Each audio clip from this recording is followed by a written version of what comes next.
విజయనగరం జిల్లా మెంటాడ మండలం మీసాలపేటలో విషాదం జరిగింది. పొలంలో పనిచేస్తుండగా కరెంటు షాక్తో భార్యాభర్తలు మృతి చెందారు.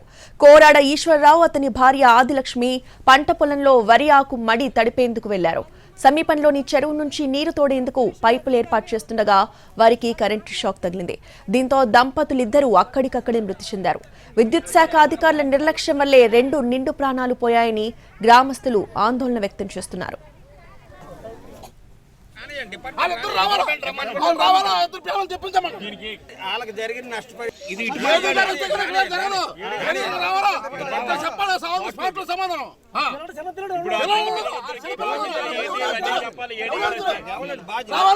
చిన్నపిల్లలు